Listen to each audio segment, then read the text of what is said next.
రాజన్న సిరిసిల్ల జిల్లా కేంద్రంలో శ్రీ లక్ష్మీ వెంకటేశ్వర స్వామి ఆలయంలో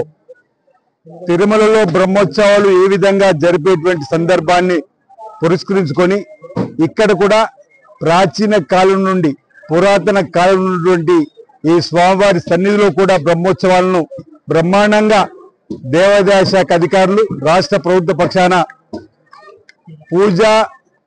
నైవేద్యాలు తదితర కార్యక్రమాలన్నీ కూడా చేస్తూ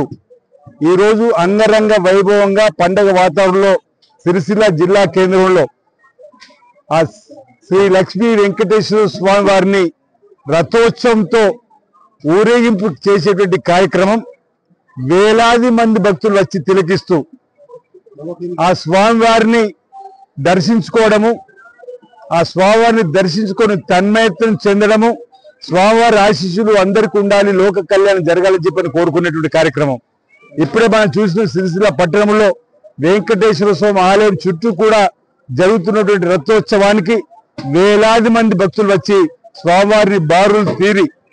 నిద్దలు ఎక్కి సైతం వారిని దర్శించుకునే కార్యక్రమాన్ని, అంటే మన హైందవ సంస్కృతిలో మన ఆచారాలను, మన హైందవ సంస్కృతిలో భాగంగా ఆ స్వామివారి ఆశీస్సులు అందుకోవడంతో పాటు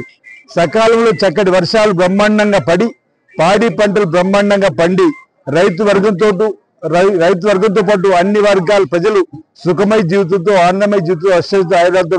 మరి ముందుకు వెళ్లే విధంగా ఆశలు ఇవ్వాలని చెప్పని ఆ శ్రీ లక్ష్మీనరసింహస్వామిని సందర్భంగా వేరుకుంటూ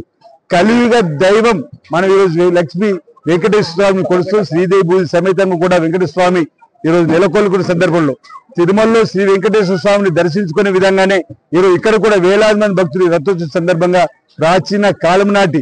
పురాతన ఆలయం నుండి జరిగేటువంటి కార్యక్రమంలో పాల్గొనడం ఆనందదాయకం, శుభదాయకం, ఓ తన్మయత్వం చెందేటువంటి క్రమంలో ఇక రాగానే ఆ స్వామివారి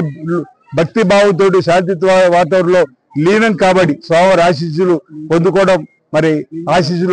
వారి అందుకోవడం అనేది ఇది పూర్వజన్మ సుకృతంగా కూడా మనం భావిస్తూ అందరికీ స్వామివారి ఆశీస్సులు సందర్భంగా రాజన్న సిరిసిల్ల జిల్లా వ్యాప్తం కూడా ఈ శ్రీ లక్ష్మీ వెంకటేశ్వర స్వామి ఆశీస్సులు అందరికీ అందాలని సందర్భంగా నేను కూడా ప్రార్థన చేస్తాను.